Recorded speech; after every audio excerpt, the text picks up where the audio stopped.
नमस्कार, दृष्टि आईएएस के यूट्यूब चैनल पे आपका फिर से स्वागत है। मेरा नाम है संजूर और आज हम आपके लिए फिर से टारगेट यूपीएससी 2024 के लिए हम लोग जो मैथ्स पे चर्चा कर रहे थे, तो आज हम लोग फिर से उसके दूसरे एपिसोड पे चर्चा करेंगे, रेशियो एंड प्रोपोर्शन के।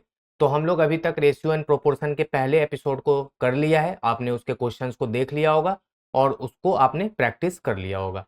तो टेलीग्राम चैनल से आप पीडीएफ डाउनलोड करके जरूर प्रैक्टिस करें, तब आप दूसरे एपिसोड को देखें। क्योंकि जब तक आप पहले पार्ट को नहीं समझेंगे, क्योंकि वो बेसिक होता है, आपको बेसिक जरूर आना चाहिए, उसके बाद हम लोग फिर दूसरे और तीसरे पार्ट को बहुत अच्छे से समझ पाएंगे। कुछ बच्चों का कमेंट ये था कि ऐसा क्वेश्चन आता है क्या सीसेट में, या यूपीएससी की सीसेट की जो परीक्षा होती है, अब इतना इजी क्वेश्चन तो आता नहीं है, तो आप फिर इजी क्वेश्चन क्यों करा रहे हैं। तो आपको मैंने पहले ही बताया है कि आपको बेसिक से यहाँ पे सिखाया जा रहा है। अगर डायरेक्ट आपको एडवांस लेवल के क्वेश्चंस को या डिफिकल्ट लेवल के क्वेश्चंस को कराया जाएगा तो शायद आप नहीं समझ पाएंगे।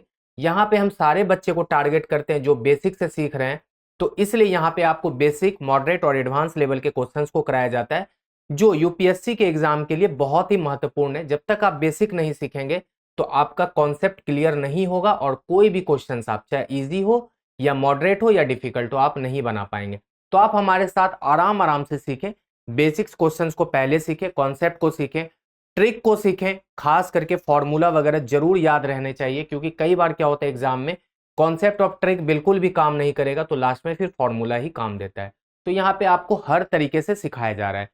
तो हम लोग पहले पार्ट में रेशियो एंड प्रोपोर्शन के बेसिक्स क्वेश्चंस को देखा था और उसके कुछ कॉन्सेप्ट को भी समझा था, जैसे कंबाइनिंग ऑफ रेशियो, रेशियो का प्रतिशत से क्या संबंध है, प्रतिशत का रेशियो से क्या संबंध है, या रेशियो को हम लोग फ्रैक्शन में कन्वर्ट कैसे करते हैं, और इन तीनों के बीच आपस में रिलेशन कैसे इस्टेब्लिश करना है और क्वेश्चंस में उसको कैसे यूज करना है, इन सभी मुद्दों पे हमने चर्चा कर लिया था। तो आज हम लोग क्या होगा कि बेसिक लेवल से थोड़ा सा ऊपर, कह सकते हैं मॉडरेट लेवल के क्वेश्चंस को करेंगे, और कह सकते हैं कि ऐसे क्वेश्चंस एग्जाम में पूछे जा सकते हैं। तो आप इन क्वेश्चन को तैयार करें और अपनी तैयारी को बेहतर बनाएं। तो हम लोग रेशियो एंड प्रोपोर्शन के आज दूसरे एपिसोड पे चर्चा करेंगे। तो ये क्वेश्चन, ये चैप्टर एग्जाम की दृष्टिकोण से बहुत ही महत्वपूर्ण है, क्योंकि क्या होता है ना कि रेशियो चैप्टर से बहुत सारे क्वेश्चंस हल हो जाते हैं दूसरे भी चैप्टर के, चाहे वो प्रॉफिट लॉस हो, चाहे वो पार्टनरशिप हो, चाहे वो कंपाउंड और सिंपल इंटरेस्ट हो, या एवरेज हो, आपको कहीं ना कहीं रेशियो एलिगेशन का यूज हमेशा दिखेगा। तो आप इन चैप्टर को बहुत अच्छे से सीखें। तो हम लोग सीधे क्वेश्चंस पे आते हैं, क्योंकि हम लोगों ने बेसिक क्वेश्चन को सीख लिया है। बड़ा बेहतरीन क्वेश्चन है, स्क्रीन पे आपके, एक बैग में विभिन्न मूल्य वर्ग के निश्चित संख्या में सिक्के हैं। 1 रुपए के सिक्के की जो संख्या है वो 2 रुपए के सिक्के से अनुपात है उसका 5:7, और 2 के सिक्कों की संख्या का 5 के सिक्कों की संख्या से अनुपात है 14:9। तो 5 के सिक्कों का कुल मूल्य ज्ञात कीजिए यदि बैग में 1 रुपए के सिक्कों का मूल्य 20 रुपए है। देखिए, आपने बहुत बार ऐसे क्वेश्चन को देखा होगा कि ये एक थैले में 1 रुपए, 50 पैसे, 25 पैसे के सिक्कों की संख्या का अनुपात दिया रहता है, फिर उसका मूल्य दिया रहता है, तो पूछा जाता है 50 पैसे के सिक्कों की संख्या ज्ञात कीजिए। थोड़ा सा उससे हटके क्वेश्चन है कि यहाँ पे एक बैग में पहले कौन कौन सा सिक्का है वो देख लीजिए। 1 रुपए का है, 2 रुपए का है और 5 रुपए का है ना। 3 मूल्य वर्ग के सिक्के हैं, 1, 2, 5। अच्छी बात है कि यहाँ पे 50 पैसे और 25 पैसे नहीं है, और 1 रुपए और ₹2 के सिक्के का जो अनुपात है वो है कितना, 5 और 7, 5 और 7। ठीक है, 5 और 7 मैंने लिख लिया। उसके बाद 2 रुपए के सिक्के और 5 रुपए के सिक्के का जो अनुपात है ना, वो है आपका 14:9। मैंने आपको कंबाइनिंग ऑफ रेशियो इसीलिए पढ़ाया था क्योंकि अब आपको इसका यूज दिखेगा। तो यहां पे अगर हम कर दें 1 रुपए के सिक्के, 2 रुपए के सिक्के और 5 रुपए के सिक्के का अनुपात, तो बहुत आसानी से आप कर लेंगे। इसको 2 से गुना करिए, इसको भी 2 से करना पड़ेगा क्योंकि 14 बनाना है। तो ये हो जाएगा 10:14:9, है ना। बहुत आसान है, 10:14:9। ये किसके किसके सिक्कों का अनुपात आ गया, 1 रुपए, 2 रुपए और 5 रुपए के सिक्कों का अनुपात। लेकिन क्वेश्चन में हमसे पूछा जा रहा है कि 5 रुपए के सिक्के का कुल मूल्य ज्ञात कीजिए। कुल मूल्य का मतलब उसके सिक्कों की संख्या जितनी आएगी उसमें गुना 5 करना पड़ेगा। देखिए, 1 रुपए के साथ अच्छी बात यह होती है कि जितना सिक्का उतना रुपया, है ना, क्योंकि अगर 10 सिक्का 1 रुपए का तो 10 ही रुपए है ना। लेकिन अगर 2 रुपए के 5 सिक्के हैं ना तो एक्चुअल में 2 गुना 5 हो जाता है, मतलब 10 रुपए हो जाता है। और 5 सिक्के अगर 5 हैं तो इसका 5 रुपए के 5 सिक्के हैं तो इसका क्या मतलब हो जाता है, 5 गुना 5 मतलब 25 रुपए। अब यहां पे बोल रहा है कि 1 रुपए के सिक्कों की कुल संख्या है 20 या उसका मूल्य 20 है, बात बराबर है। 1 रुपए के सिक्के का जो कुल मूल्य है वो है 20, मतलब 1 रुपए के सिक्कों की संख्या भी 20 है ना, ऐसे समझ सकते हैं। तो 1 रुपए के सिक्कों की संख्या 20 है, यहां पे 1 रुपए के सिक्कों की संख्या यहां पे कितना दिया हुआ है, 10। हम कह सकते हैं कि यहां पे 10 सिक्कों का ही मूल्य 20 रुपए है ना, 10 सिक्कों का मूल्य यहां पे 20 रुपए है। तो हम कहेंगे कि 10 सिक्कों का मूल्य यहां पे 20 रुपए है, तो एक सिक्के का मूल्य कितना है, कह सकते हैं एक सिक्के मतलब एक यूनिट का मान यहां पे 2 समझ सकते हैं। एक सिक्के का मूल्य नहीं लिखेंगे, यहां पे लिखेंगे एक यूनिट का मान 2 रुपए, क्योंकि 10 सिक्के का मूल्य 20 के बराबर है तो एक सिक्के का मूल्य 2 के बराबर है, मतलब 2 यूनिट के बराबर। तो हम कहेंगे कि 9 सिक्के अगर होंगे तो कितना हो जाएगा उसका सिक्कों की संख्या 5 का, तो 9 गुना 2 18। 18 सिक्के कितने हैं, 5-5 रुपए के। इतना तो समझ आ गया होगा ना कि 18 सिक्के 5-5 रुपए के हैं तो उसका कुल मूल्य कितना हो जाएगा। देखिए 1 रुपए के साथ अच्छी बात थी कि जितने सिक्के उतना मूल्य, लेकिन 18 सिक्के अगर 5-5 के हो तो उसका टोटल मूल्य हो जाएगा 90 रुपए। तो मेरा सही जवाब हो जाएगा 90 रुपए। आप समझ गए ना, ये हमने कैसे लिखा कि 1 रुपए की संख्या जो है, सिक्कों की संख्या का कुल मूल्य 20 रुपए है, मतलब यहाँ पे 1 रुपए के सिक्कों का अनुपात है यहाँ पे 10, मतलब कह सकते हैं कि 10 सिक्का ही कहीं ना कहीं 20 को दर्शाता है। 20 रुपए का मतलब 20 यूनिट, है ना, क्योंकि 20 रुपया या 20 सिक्का एक ही बात है अगर 1 रुपए के केस में देखा जाए। मतलब 10 यूनिट कहीं ना कहीं 20 सिक्का को दर्शाता है, तो 1 यूनिट यहाँ पे 2 सिक्का को दर्शाता है। यहाँ सिक्का लिख देते हैं ना तो कंफ्यूज हो जाएगा, रुपया नहीं है, यहाँ भी सिक्का है, ठीक है ना। तो 9 का सिक्का जो है, मतलब 9 यूनिट में कितने सिक्के हो जाएंगे 5 रुपए के, तो 9 गुना 2 18 सिक्का। और 18 सिक्का अगर 5-5 रुपए के हैं आपके पास तो टोटल मूल्य कितना हो जाएगा, 18 गुना 5 मतलब 90 रुपए के बराबर। एक माँ ने अपने 4 बच्चों में कुछ मिठाइयां बांट दी और कुछ अपने पास रख ली। सबसे बड़े 3 बच्चों को 3:11:7 के अनुपात में मिठाइयां मिली। माँ और सबसे छोटे बच्चे के पास मिठाइयों की कुल संख्या जो है वो 3 सबसे बड़े बच्चों के पास कुल मिठाइयों की संख्या का 3 गुनी है। माँ और सभी बच्चों के पास मिठाइयों का जो अनुपात है वो है 3:4। तो मिठाइयों की कुल संख्या ज्ञात कीजिए यदि सबसे छोटे बच्चे के पास 108 मिठाइयां हैं। अब तो कहेंगे ना कि बढ़िया क्वेश्चन है, तो इसलिए आपको बता रहे, आप पेशेंस रखिए, हम आपको हर तरीके के क्वेश्चंस कराएंगे, यहाँ पे मॉडरेट लेवल के भी कराएंगे। हो सकता है कि अगले एपिसोड में थोड़ा सा और हाई लेवल का क्वेश्चंस आपको दिख जाए, जो कि कह सकते हैं कि एग्जाम के पॉइंट ऑफ व्यू से बहुत ही ज्यादा जरूरी होगा। लेकिन ऐसा नहीं कि ये क्वेश्चन नहीं आ सकता, ये भी क्वेश्चन आ सकता है। आप सीसेट को ये मत समझे कि 80 क्वेश्चन पूछा जाता है तो 80 क्वेश्चन ही डिफिकल्ट होता है, ऐसा नहीं है। मैंने आपको हर बार कहा है कि कुछ क्वेश्चन ऐसे होते हैं ना जो कि आप विद इन 10 सेकंड बना लेंगे, और कुछ क्वेश्चन ऐसे होते हैं जो 10 मिनट भी लगेंगे तो नहीं बन पाएंगे। तो हमको सबको लेके चलना है, पास ही तो करना है आपको। 27 क्वेश्चन सॉल्व होना है, 27 क्वेश्चन तो आप बहुत आसानी से कर लेंगे अगर आप मेरे सारे एपिसोड को अच्छे से देख लेंगे, इस बात की गारंटी है। एक माँ है, अपने 4 बच्चों में कुछ मिठाइयों को बांटा है, ठीक है, बांट देती है और कुछ अपने पास रख लेती है, अच्छी बात है। सबसे 3 बड़े बच्चे जो है ना उसको मिठाइयां मिलता है, मान लेते चाइल्ड 1, चाइल्ड 2, चाइल्ड 3 को मिलता है 3:11:7 में। देखिए चाइल्ड 1 सबसे बड़ा होगा, चाइल्ड 2 उसके बाद, चाइल्ड 3 उसके बाद होगा, मतलब आप ऐसे समझ लीजिएगा ये सबसे बड़ा, फिर उससे छोटा, फिर उससे छोटा।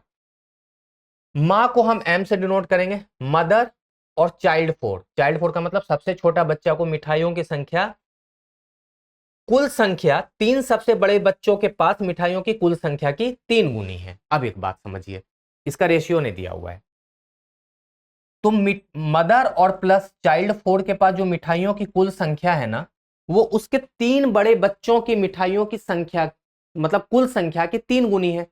तो आप ऐसे सोच लीजिए कि यहाँ पे 3:11:7 जो दिया हुआ है ना, आप ऐसा सोच लीजिए कि ओरिजिनल मान है। मतलब आप ऐसा सोच लीजिए कि पहले बच्चे को 3 मिठाई मिली, दूसरे बच्चे को 11 और तीसरे बच्चे को 7 ही मिठाई मिला होगा। आप ऐसे सोच लीजिए, आपके लिए आसान हो जाएगा। x से बचने के लिए हम ये कर सकते हैं। तो 11 3 14 7 21, तो हम इसको अगर जोड़ दें अभी थोड़ी देर के लिए कि मिठाइयों की संख्या अगर तीनों बच्चों में बटा है तो वो 21 मिठाई बटा है। 11 7 18 3 21, 21 मिठाई मिला है तीनों बच्चों को। और मदर और चाइल्ड 4 मतलब छोटे सबसे बच्चे जो है उसके, उस दोनों को मिठाइयों की जो संख्या है इसकी 3 गुनी है, तो 21 गुना 3 मतलब 63 मिठाई। मतलब इसके पास 21 और इसके पास 63। अब एक बात समझिए, यहां तक हो गया मेरा काम। अब है मां और सभी बच्चों के पास मिठाइयों का जो अनुपात है वो है 3:4। मां और सारे बच्चों मतलब सभी बच्चों के पास, तो देखिए सभी बच्चों के पास मिठाइयों की संख्या तो हमको कैसे निकालेंगे, ये अभी छोड़ दीजिए। यहां पे एक चीज और दिखा गया है कि यदि सबसे छोटे बच्चे के पास 108 मिठाई है, देखिए एक अच्छी बात हो गई कि यहां पे सबसे छोटे के पास 108 मिठाई दिया हुआ था। तो हम सबसे पहले ये देख लें कि चाइल्ड 1 चाइल्ड 2 चाइल्ड 3, यहां पे लिखेंगे C1 C2 C3 C4 और प्लस मदर। अगर हम सबको जोड़ दें तो कितना मिठाई हो जाएगा, देखिए 63 और प्लस 21 मतलब 84। 84 मिठाई किसके किसके पास है, चारों बच्चों के पास और मदर के पास। ठीक है, उसके बाद एक चीज और आप ध्यान दीजिए जो यहां पे बहुत इंपॉर्टेंट बात है कि मां और सभी बच्चों के पास मिठाइयों की संख्या का अनुपात है 3:4।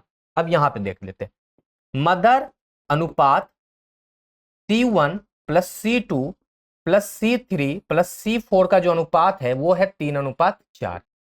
तो आप देख पा रहे हैं इसमें सारे लोग हैं ना, C1 C2 C3 C4 plus mother.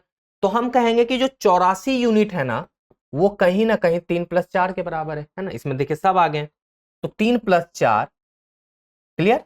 अब इसमें क्या करेंगे, मदर का हम इंडिविजुअल निकाल लेंगे। तो यहां पे लिखेंगे मदर, मदर के पास कितने मिठाई है, तो 3 यूनिट का मान निकाल दीजिए, 7 से 12 12 36। मतलब मदर के पास कितनी मिठाई है, 36।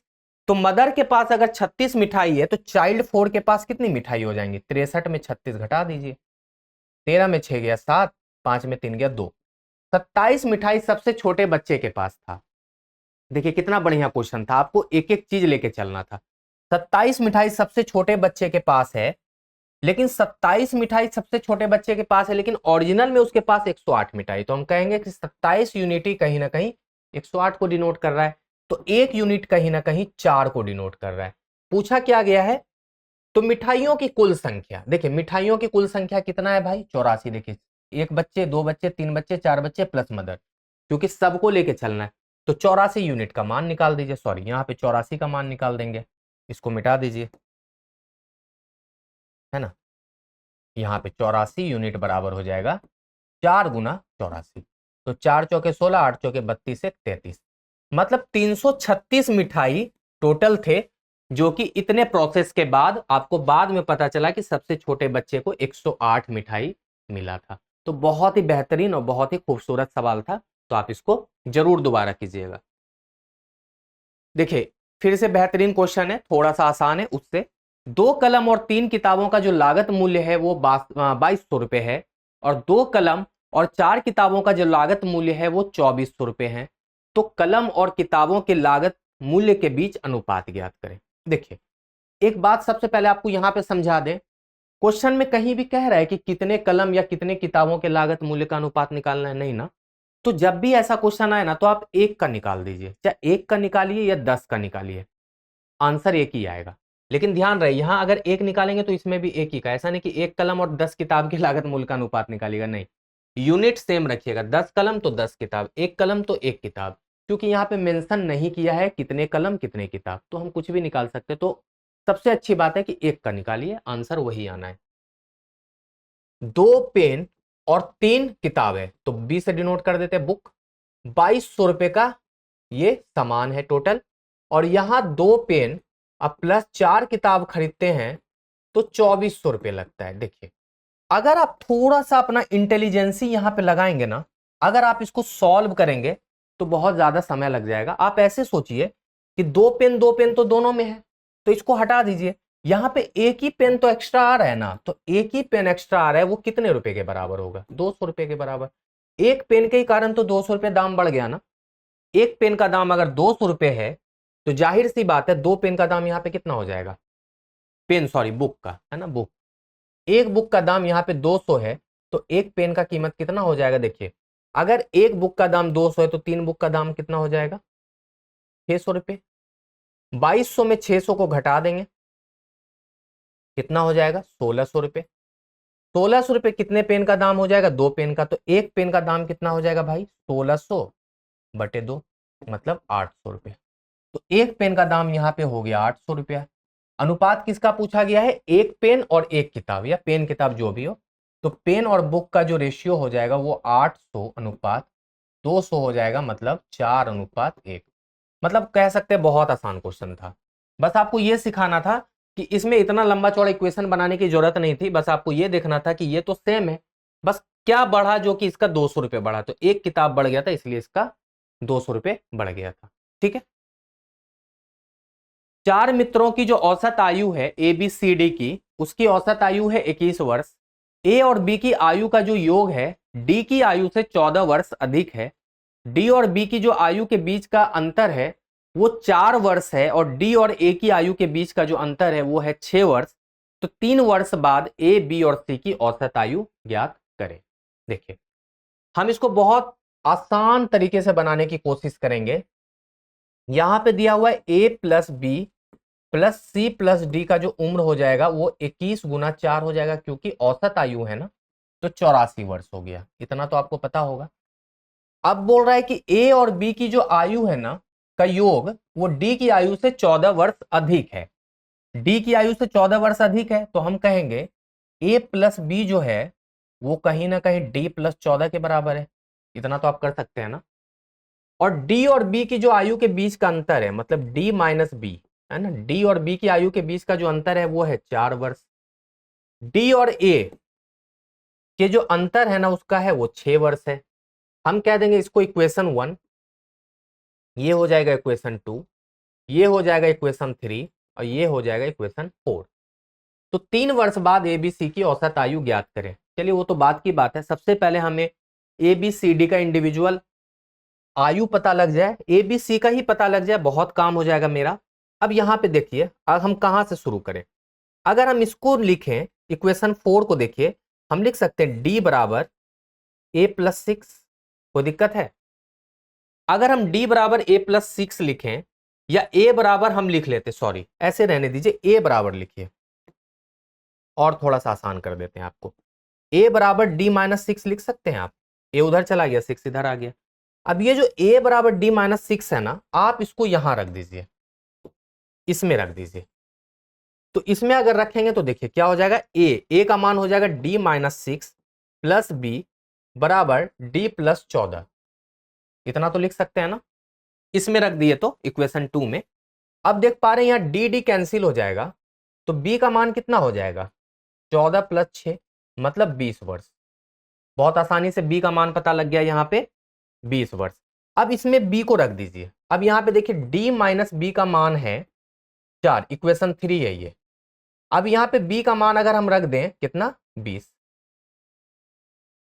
तो d का मान यहाँ पे बहुत आसानी से आपको 24 पता लग गया। ठीक है, b का मान आ गया, d का मान आ गया। अब मेरे पास क्या है, b और d आ गया। अब कहाँ रख देंगे आप, b और d अगर रख देंगे तो b प्लस c, इसमें अभी कुछ मिसिंग है, हम b और d रख देंगे। a और c का मान अभी भी आ जाएगा, नहीं है यहाँ पे। अब यहाँ पे रख दें इक्वेशन 4 में, देखिए यहाँ पे अब d माइनस a का जो मान है वो कितना है, 6, d का मान आ गया 24, 24 माइनस ए बराबर 6, तो ए का मान यहां पे नहीं हो जाएगा 18। अब देखिए ए आ गया, डी आ गया, बी आ गया, तो बहुत आसानी से आप सी का मान नहीं निकाल लेंगे। तो देखिए A plus B plus C plus D का जो मान है वो कहीं ना कहीं 84 है। आपका ए आ गया 18, बी आ गया 20, सी नहीं आया है, डी का मान 24 है बराबर 84। तो डी का मान कितना हो जाएगा, सॉरी सी का मान, सी का मान कितना हो जाएगा, तो देखिए 84 माइनस, अब इसको जोड़ दीजिए, 8 4 12, 3 2 5 1 6 62, तो 2 22 वर्ष आ गया। ठीक है ना। अब a प्लस बी प्लस सी की औसत आयु निकालना, निकाल दीजिए। तो a प्लस बी प्लस सी बटे 3, यही तो आंसर हो जाएगा। ए कितना है, ए का मान आपने निकाला 18, बी का मान 20, तो 18 प्लस 20 और प्लस 22 अब बटे 3, तो जोड़ दीजिए, 8 2 10, 2 2 4 1 5 1 6, 60 बटे 3 मतलब 20 वर्ष, यही होगा ना जी। 22 18 40 20 60 बटे 3 20 वर्ष। तो कहेंगे आराम आराम से ए प्लस बी प्लस सी की जो औसत आयु है, या ए बी और सी की औसत आयु यहाँ पे 20 वर्ष होगा। किसी एक ऑप्शन को 20 कर दीजिए। यहाँ पे 3 वर्ष बाद कह रहा है ना, 3 वर्ष बाद कह रहा है, यही बोले ना, कुछ तो गलती हुआ है। अगर 3 वर्ष बाद कह रहा है तो एक बात समझिए, सबकी आयु में 3 बार जोड़ जाएगा, 3 साल, तो लास्ट में 9 भी जोड़ दीजिए ना साथ में, क्योंकि 3 वर्ष बाद कह रहा है। तो ए की भी आयु में 3 वर्ष, बी की भी आयु में 3 वर्ष और सी की भी आयु में 3 वर्ष जुड़ेगा, है ना। अगर आपकी आयु आज 25 है तो 3 वर्ष बाद 28 हो जाएगा, तो तीनों में 3 जोड़ दिए, तो लास्ट में 9 जोड़ दिए, तो ये कितना हो जाएगा, 69 हो जाएगा। एक्चुअल में 69 बटे 3 यहाँ पे 23 ही होगा।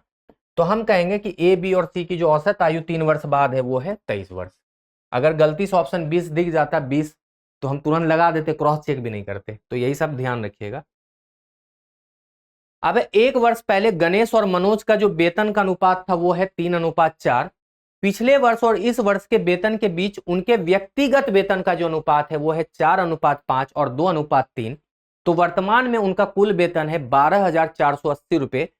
तो गणेश का वर्तमान वेतन ज्ञात कीजिए। अब देखिए, बहुत ही अच्छा क्वेश्चन है। ऐसे क्वेश्चन को ना बहुत आसानी से आपको सिखा देंगे, ट्रिक से एकदम। 2 व्यक्ति है, गणेश और मनोज, एकदम ऐसे ही बनाइएगा जैसे मैं आपको अभी सिखाऊंगा। इसके मतलब वेतन का अनुपात है 3:4। कब, 1 वर्ष पहले, मतलब पिछले वर्ष, है ना, पिछले वर्ष हम कहेंगे पिछले वर्ष। क्लियर। अब है पिछले वर्ष और इस वर्ष, मतलब पिछले वर्ष और प्रेजेंट ईयर अभी का जो वेतन अनुपात है वो है 4:5। तो ये देखिए, पिछले वर्ष को हम लिख देंगे पास्ट और प्रेजेंट, ठीक है ना। पास्ट और प्रेजेंट का जो अनुपात है वो 4:5 है, और यहां पे है 2:3। अब एक छोटी सी बात समझिए, अगर आप बहुत ध्यान से समझे तो ये वेतन और ये वेतन तो एक ही बात है ना। ये भी पिछले वर्ष का है, ये भी पिछले वर्ष का है। अब ये देखिए, ये भी पास्ट का है 4, और ये भी पास्ट और प्रेजेंट का अनुपात है, पास्ट और प्रेजेंट का अनुपात है ना। तो हम यहां देख रहे पास्ट 4 है, यहां पास्ट 2 है, यहां पास्ट 3 है, यहां पास्ट 4 है। प्रेजेंट से अभी हमको उतना मतलब नहीं है। तो एक काम कीजिए, सबसे पहला काम, इस दोनों को हम सेम करेंगे, क्योंकि भाई वेतन अगर सेम है तो अनुपात क्यों बदल रहा है। तो इस 3 और 4 को देखते हुए हम इसको दोनों को बराबर कर दिए। तो यहां पे ये हो जाएगा 12, और अब यहां हो जाएगा ये 12:15। अब समझ पा रहे हैं ये क्यों हो गया 12? क्योंकि हम दोनों को समान कर लिए, मतलब पिछले वर्ष भी 12 था, इस वर्ष भी 12, मतलब पिछले वर्ष दोनों में 12 था, इस वजह से प्रेजेंट में ये 15 हो गया। देखिए, कंबाइनिंग ऑफ रेशियो से यही फायदा है कि आप इस चीज को कर पाएंगे। अब रियल में जो अनुपात है पास्ट और प्रेजेंट का, वो हो गया आपका 12:15। किसका? गणेश का। अब मनोज पे आते हैं। अब देखिए, मनोज क्या है, पिछले साल कमा रहा था, लेकिन एक बात समझिए, अगर इस अनुपात में अगर हम 4 गुना किए तो यहां भी आपको एनी हो 4 से गुना करना पड़ेगा, तभी रेशियो बराबर होगा। 12:4 तो नहीं लिख सकते ना, 3:4 था, तो 12 ये कितना हो जाएगा भाई, इसमें भी 4 से कर दीजिएगा ना, तो 16 हो जाएगा ना। अब देखिए 12:16 तो 3:4 के बराबर होता है। अब यहां पे ये 12:16 तो आपने कर दिया। अब एक बात समझिए, ध्यान से देखिएगा, यहां ये 16 है, यहां 2 है, ये 16 और 2 क्या कर रहा है भाई, इसको भी 16 होना चाहिए ना, क्योंकि दोनों पिछले वर्ष का है। तो इसको भी 8 से गुना करिए और इसको भी 8 से गुना करिए। अब देखिए ये रियल में कितना हो जाएगा, 16:24। मतलब पास्ट और प्रेजेंट का जो रेशियो है यहाँ पे, ये कितना हो जाएगा, 16:24। अब यहाँ पे मेरा काम हो गया आसान। अब कह रहा है कि दोनों के वर्तमान आयु का कुल योग जो है वो 12,480 है। तो एक कमा रहा था 15 रुपए, एक कमा रहा था 24 रुपए। तो हम कहेंगे ना 15 + 24 जो है वो 39 होता है। मतलब 39 अनुपात ही कहीं ना कहीं 12,480 के बराबर है। तो एक अनुपात का मान हो जाएगा 12,480 बटे 39। पूछा किसका गया है, तो गणेश का वर्तमान वेतन। गणेश का वर्तमान वेतन है 15, तो इसको 15 से गुणा कर दीजिए। अब देखिए 3 पचे 15, 3 से 13, 13 से ये कट जाना चाहिए मेरे हिसाब से, कटा के देख लें एक बार यहाँ पे। 13 से 12,480 को डिवाइड करेंगे तो 13 नमा 17 से है ना, 7 13 6 का 78, लीजिए 960 बार में कट गया। तो ये 960 बार में कट जाएगा, तो 960 गुना 5 कितना हो जाएगा, 6 पंचे 30, 3 9 पचे 45, 3 4800। मतलब गणेश का जो वर्तमान वेतन है ना वो कहीं ना कहीं 4800 रुपए के बराबर होगा। कह रहे हैं ना बहुत अच्छा क्वेश्चन था। देखिए अगर इसको एक्स वैक्स या बहुत लंबा चौड़ा प्रोसेस से बनाते तो बन जाता, बट आपको इसमें मजा आया होगा, इसी को कहते हैं ट्रिक। ये एक्चुअल में ट्रिक था, बस इसमें मैंने कुछ नहीं किया, बस यहाँ पे रेशियो को बराबर करने की कोशिश की है। कभी भी एक बात ध्यान रखिएगा कि किसी भी व्यक्ति का एक ही चीज दो अलग अलग अनुपात में दिया होना तो सबसे पहले आप उसको बराबर करने की कोशिश कीजिएगा। ये अनुपात में आपको एक मूल मंत्र दे रहे हैं आज कि कभी भी मान लेते किसी व्यक्ति का पिछले वर्ष का अनुपात दो जगह अलग अलग दिया हो तो सबसे पहले उसको बराबर कीजिए, उसके बाद आपका काम आसान हो जाएगा। चलिए अंतिम क्वेश्चन। एक निश्चित राशि को ए बी और सी के बीच एक निश्चित तरीके से विभाजित किया गया। कैसे किया गया, तो ए और सी ने जो मिलकर प्राप्त किया है उसका 1/3 बी को प्राप्त हुआ, और ए को बी और सी ने जो मिलकर प्राप्त किया है उसका 1/4 मिला। तो क्रमशः ए बी और सी के शेयरों का अनुपात ज्ञात कीजिए। चलिए अब देखिए यहां पे 3 व्यक्ति है ए बी सी, इसका शेयर पूछ रहा है। यहां बोला गया कि ए और सी ने मिलकर जो किया, मतलब ए प्लस सी को जो मिला उसका 1/3 किसको मिला है, बी को, तो कहेंगे उसका 1/3 मिल गया बी को, इक्वेशन 1। तो यहां पे आप लिख सकते हैं ना ए प्लस बी बराबर 3b, ठीक है ना, इसको इक्वेशन 1 लिख दीजिए। अब ए को जो मिला है ना वो बी प्लस सी जो मिलकर प्राप्त किया है, बी प्लस सी जो मिलकर प्राप्त किया है, ठीक है, उसका 1/4 किसको मिला है, उसका 1/4 मिल गया ए को। क्लियर, उसका 1/4 किसको मिला, ए को। ये हो जाएगा इक्वेशन 2। अब हमसे पूछा जा रहा है ए बी और सी का अनुपात। सीधा सीधी एक बात समझिए, आप कैसे निकालिएगा, बहुत आसानी से निकाल सकते हैं। अब यहां पे देखिए ए का मान यहां पे अगर हम पुट कर दें, या फिर b प्लस सी बटे 4 दिया है ना, तो हम इसको ऐसे लिख लें b प्लस सी बराबर 4a भी तो लिख सकते हैं। आप चाहे तो इसको इक्वेशन 2 बना दीजिए, ठीक है, इसको इक्वेशन 2 बना दीजिए। अब एक बात समझिए, यहां पे a प्लस सी का मान दिया हुआ है 3, a प्लस सी बराबर 3 भी दिया है, यहां पे b प्लस सी बराबर 4a दिया है। तो हम ऐसा करते हैं, यहां पे b का मान निकाल देते हैं, ठीक है। यहां पे b का मान अगर हम लोग निकाल लें तो ये कितना हो जाएगा, देखिए 4a माइनस सी हो जाएगा। अब यहां पे b के जगह हम लिख देंगे 4a माइनस सी। तो देखिए a प्लस सी बराबर यहां 3, और b के जगह क्या लिख देंगे, 4a माइनस सी। सॉल्व कर लेंगे तो देखिए a प्लस सी का मान हो जाएगा 4 तिया 12a माइनस 3c, 12 उधर चला जाएगा a के साथ और इधर आ जाएगा, तो ये हो जाएगा 4c बराबर 11a। तो c बाय a का मान हो जाएगा 11/4। अब एक चीज देखिए, अगर आप बहुत इंटेलिजेंट होंगे ना तो अब आप आगे नहीं निकालेंगे बी का मान। क्यों, आपको पता चल गया कि सी और ए का जो मान है ना, अभी ऐसे सोच लीजिए सी और ए का मान कितना है, 11 और 4। या तो रेशियो यही होगा, इससे कम तो हो नहीं सकता। क्यों, क्योंकि दोनों को प्राइम नंबर है। को प्राइम समझते हैं ना कि अब इससे आगे डिवाइड 11 और 4 आपस में नहीं होगा। ज्यादा से ज्यादा इसका मल्टीपल हो सकता है, 22 8 हो सकता है ना, 33 12 हो सकता है। तो आपको यह देखना है कि पहला संख्या यहाँ पे a है, दूसरा संख्या b है, तीसरा संख्या c है, क्योंकि क्रमशः वर्ड लगा हुआ है। मतलब a का जो मान है ना वो 4 के अनुपात में होना चाहिए। ये 5 में ये नहीं हो सकता ऑप्शन, ये हो सकता है, इसको रखते हैं। लेकिन यहाँ पे c का मान 11 होना चाहिए, मतलब 11 या 11 का गुणज। अगर यहाँ 4 है तो 100% यहाँ 11 होना चाहिए, ये भी नहीं होगा। यहाँ पे देख पा रहे a का मान 3 दिया हुआ है जबकि 4 होना चाहिए, 4 या 4 का गुणज होना चाहिए, तो 4 से तो कम ही है, तो ये भी नहीं हो सकता। अब यहाँ देखिए 4 और 11 दिख गया तो बचा 5, 5 आना ही है बी का मान, चाहे आप निकाल ले या ना निकाले वो आपका चॉइस है। और इसलिए आपकी चॉइस यहाँ पे नहीं चलेगी, क्योंकि आपको एग्जाम में बस आपको आंसर प्राप्त करना था। तो मेरी चॉइस है कि आप यहाँ पे बिल्कुल ना निकाले बी का मान। आप यहाँ पे सबसे अच्छा तरीका यही था जो मैंने आपको बताया, इलिमिनेट कर देना। हम क्यों टाइम खराब करें, फिर लंबा चौड़ा इक्वेशन है ना, बहुत समय लग जाएगा। तो यहाँ पे आप क्या समझे, हम जो समझा इस पे ध्यान रखिएगा कि ए और सी का मान है यहाँ पे 4 और 11, तो 8 और 22 मिल जाए, कोई दिक्कत नहीं है।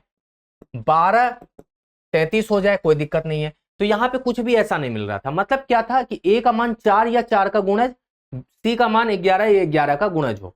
पीछे नहीं हो सकता, क्यों? क्योंकि अब ये छोटा और नहीं हो सकता है ना। लेकिन यहाँ पे ऐसा कोई ऑप्शन सेटिस्फाई नहीं कर रहा था, यही एक ऑप्शन सेटिस्फाई, और बी का मान यहाँ पे 5 आएगा।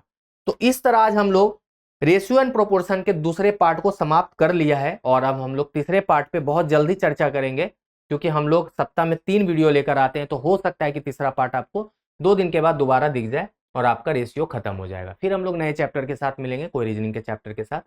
तो इसी तरह आप हमारे साथ जुड़े रहें, हमारे चैनल को देखें, सब्सक्राइब करें, वीडियो को लाइक करें, वीडियो पे कमेंट करें, और जिन लोगों तक वीडियो नहीं पहुंच रहा है वहां तक हमारे वीडियो को पहुंचाएं। और सबसे जरूरी बात, आप टेलीग्राम चैनल पे आके पीडीएफ जरूर डाउनलोड करें, और वहां पे बहुत सारे वीडियो के लिंक मिल जाएंगे, आप उसको भी देखें, वहां से भी आपकी तैयारी और बेहतर हो पाएगी।